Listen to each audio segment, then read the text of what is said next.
నెల్లూరు జిల్లా సర్వేపల్లి నియోజకవర్గంలో మంత్రి కాకాని గోవర్ధన్ రెడ్డి విస్తృతంగా ఎన్నికల ప్రచారం నిర్వహిస్తున్నారు.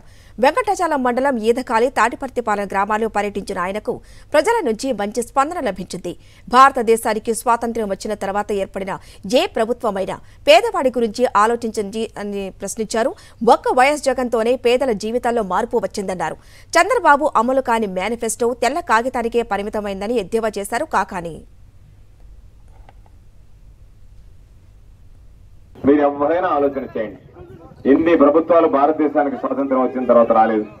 ఏ ప్రభుత్వం అయినా పేదవాడిని గురించి ఆలోచన చేసి పేదవాడికి ఆర్థికంగా అండగా ఉండాలన్నటువంటి ఆలోచన చేసినటువంటి మొదటి ముఖ్యమంత్రి ఈ దేశ చరిత్రలో జగన్మోహన్ రెడ్డి గారు ఒక్కడే అనేటువంటి విషయాన్ని ఈ సందర్భంగా మీ అందరికీ మనం చేస్తున్నాం. ఈరోజు చంద్రబాబు నాయుడు రకరకాలైనటువంటి హామీలు ఇవ్వడం, అవన్నీ కేవలం తెల్ల కాగితం మీద చూసుకోవడానికి పనికి వస్తాయి తప్ప ఎక్కడా కూడా అవి ధరించారు. మీరు ఒక్కసారి ఆలోచన చేస్తే చంద్రబాబుకి చెప్పడం ఎగ్గొట్టడం మానవాయితీ, చెప్పినవి చెప్పినట్టుగా ఇంటికి చేర్చడం జగన్మోహన్ రెడ్డి గారికి ఉన్నటువంటి సాంప్రదాయం.